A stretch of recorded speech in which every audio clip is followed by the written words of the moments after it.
always sort of said that it maybe takes a bit of time to get settled into a club. Do you feel the last 3 weeks things are starting to look much brighter, that you're maybe starting to get some of your messages across? Maybe I feel that we're improving. I don't know if we're in our best moment, but in compare what we did the last week, playing the 3 games at home, compared with the start of the season, of course we are improving. But I think that we must be careful in this moment, and we need to continue improving, because in the Premier League every game is very difficult. Just want to get an update on some of the players. Javier Hernandez and glandular fever, which is a sort of illness that never really goes away. You have to keep an eye on that. What's the latest on that? Well, Javier worked this week with the whole squad.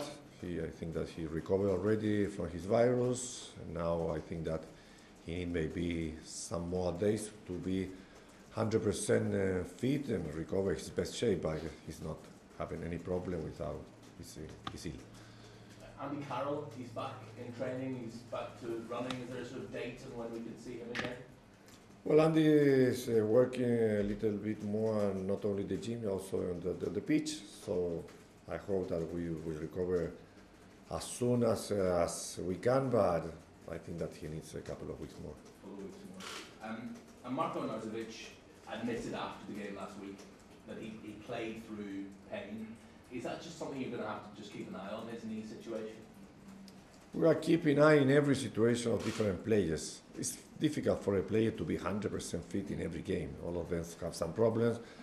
I think that the important thing for Marco, maybe he had a little bit of pain, but he didn't work too much, and he played with a lot of intensity the whole game. That's very important for us. That must delight you as a manager when you see a player putting his body on the line and giving everything for the shirt and for his teammate.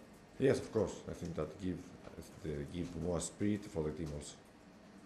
Yeah. I know you've been asked about him before, but his performances all season have really caught the eye. He seems to be playing the best football of his life. How happy have you been with him? I am happy if we win. After that, if we play as a team a good game, and if you want to have a good performance as a team, you must need the high performance of the individual players. So every player that demands and requires 100% of his capacity is very good for us.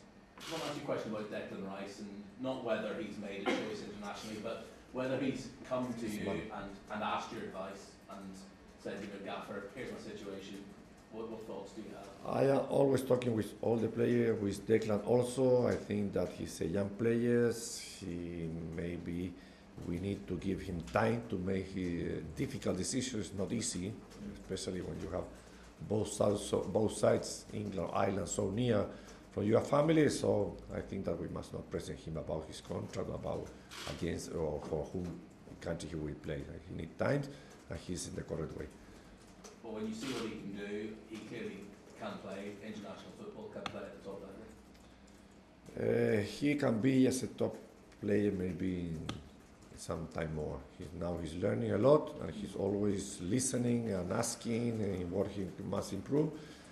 He's very young, but I think that he has a huge future. Just one final question from me. A story about the Chapecoense goalkeeper who came and visited the training ground before the Manchester United game. I wonder if you feel as that had an impact on the players. When you meet somebody who's gone through something like that in their life, it can't help but inspire people. Well, it's an experience that maybe nobody wants to live it.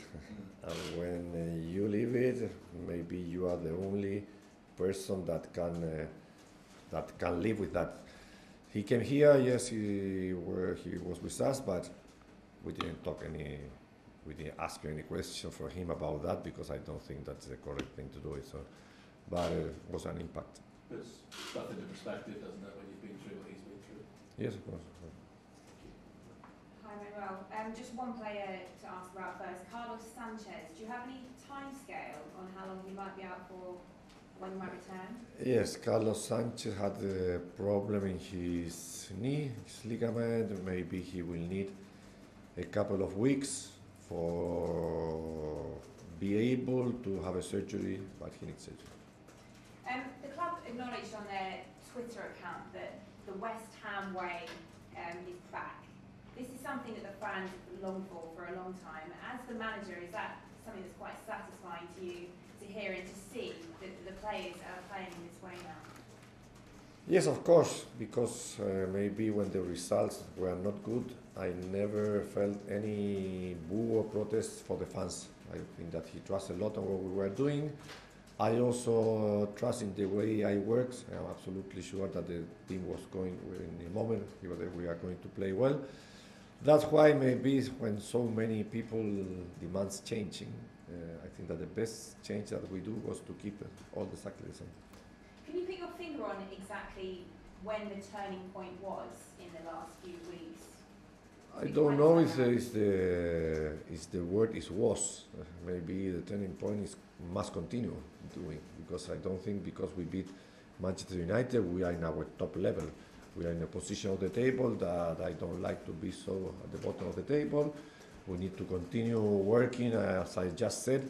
Every game is different. Every game has different difficult things to work. So I don't think that we must play against Brighton thinking that we are going to win because we beat Manchester United. Now we need to be again the team that we played in the last week. I think it's your first time preparing for a match against Brighton as a manager. So what are you expecting from them? I expect what I saw in the previous game that they play. It's a team that plays with a lot of intensity. It's a team that is working with the same manager a couple of years. So it's a difficult team, and we need to play a good game. Have you looked at the two fixtures last season? They put 6 goals past West Ham United. Are there any lessons learned from those matches do you think you can take into this? The past is the past. Every game is different, so I don't think that we must be thinking about that. I'm sure they'll come to you and really be going for it. Their away record is pretty poor. It seems that the Amex is where the points are coming from this season. So are you expecting a difficult trip there tomorrow night? We expect always against any team for different reasons a difficult game. Well, it sounds like what you're concerned about now is complacency from your players. They shouldn't expect to be winning matches considering how well they've been doing recently.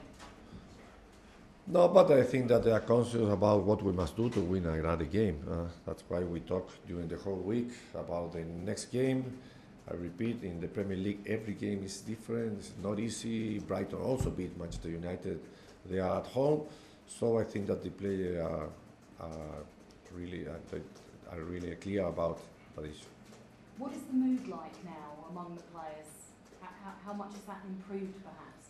The mood improved, of course, because the results are better. But in our worst moment of the result, that maybe was when we lost against Huddersfield against Wolverhampton in the last minute of the game without our own mistake. Maybe that was our worst moment, but never the mood of the player was negative. They always believe on what we were doing. So I think that when you have the result, of course, it helps you a lot to improve. It seems that managers aren't given a great deal of time to shape a team into what they want, but how close do you think you are to this team being the team that you would like them to be? We need to continue improving a lot of things. I think, of course, that in the last 10 days, on the last week, of course, the last 15 days after Everton, we are improving, but I don't think that we are 100% in our best performance.